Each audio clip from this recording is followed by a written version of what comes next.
Hello ladies and gentlemen, and welcome back, your lovely faces, to a brand new video here on the channel. Well, nothing but good news. I think this is absolutely amazing, and you know, this just goes to show going forward that people will be on Johnny's side no matter what, and this is just brilliant to see. Obviously, we are talking about this. Johnny Depp received a congratulatory call from Robert Downey Jr. after his trial win against her. Just amazing. So, Robert Downey Jr. called Johnny after the trial verdict for the defamation trial against her was announced. Now, we all need to remember as well that, obviously, Robert Downey Jr. has gone through a whole host of stuff himself in the past. Between, I think it was like 97, 98 from there roundabouts, up until like 2006, no one wanted Robert Downey Jr. for anything. No one wanted him. He had a few films here and there, but it wasn't until Kiss Kiss Bang Bang with Val Kilmer, done by Shane Black, that everyone is like, you know what? Yes, he can be trusted. Then he had one film in 2007, which I can't remember what it was for the life of me. But then in 2008, Iron Man came out, and it skyrocketed him to literally the #1 actor in the world. Because, to be honest with you, if he won in the MCU, it wouldn't have been successful. I really do think that. Him, Chris Evans, and Chris Hemsworth, and Scarlett Johansson, those are the key people of that MCU franchise. Because I've noticed since they've gone, it's kind of like, you know, not bad, but it's not as amazing as it was. But as you can see by here, Johnny Depp's close friend from the industry, Robert Downey Jr., FaceTimed him after learning about the trial win against Amber, as reported by the New York Post. A rep for the Pirates of the Caribbean star confirmed that the actor did receive the call from the Iron Man star as he reacted to the news of his trial, which was announced earlier this month. Still amazing. I am still flying high from it. It's just great to see. So Johnny was in the UK, as you know, his trial verdict was announced. The actor was performing in England alongside Jeff Beck, and reportedly also celebrated his trial win in an Indian restaurant in Birmingham. Which, again, just with that part there, so many people, oh, he paid this much money. He paid for the entire road crew of the band and all the entourage. It's not just, oh yeah, I spent 60 grand on this. No, he bought it for everyone, because that's the kind of guy he is.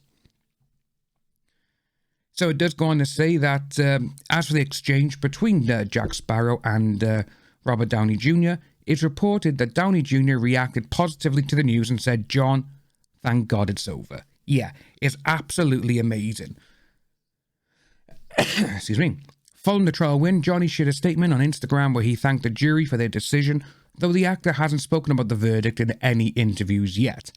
Johnny's collaborator, Jeff Beck, also addressed the trial win during the stage performance, as he said, "What a result." Amazing. It does say there, as reported by the BBC, which we do have something we're going to look at after regarding that. But then it goes on to say that she recently sat down for her first interview, which we told you was going to happen, and obviously it is Dateline, so I was, we were going correctly with that. I would say we knew it was going to be with one of the big ones, and obviously Dateline is the ones who got it. But it does go on to say as well by here, obviously as she has said, the result of the trial was unfair, because she talks about the online stuff that she had during the trial. How do you know there was online stuff being said against you? You weren't meant to be online. Judge Penny even told you that to your face. You know, it's just like, oh, come on, you know, we all know what type of person she is, yeah? We all know exactly the type of person.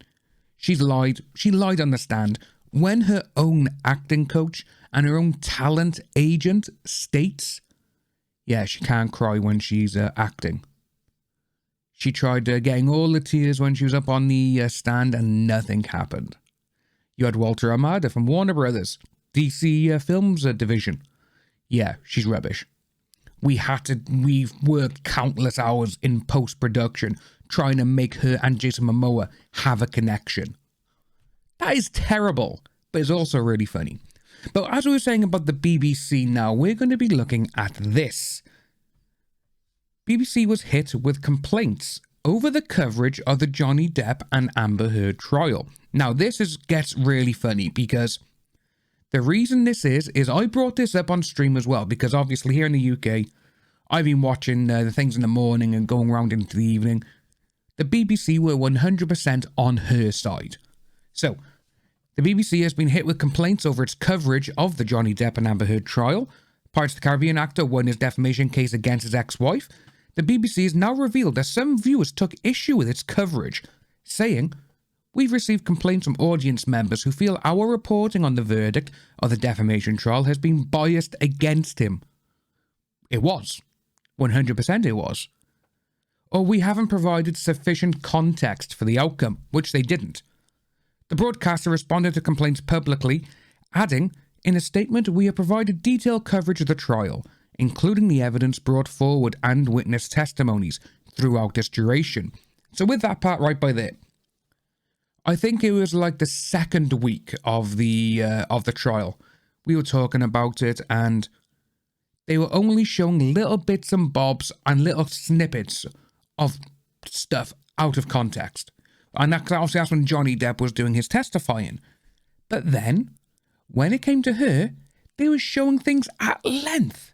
Literally, they were showing like 2 or 5 minutes of her statements when she was talking about things.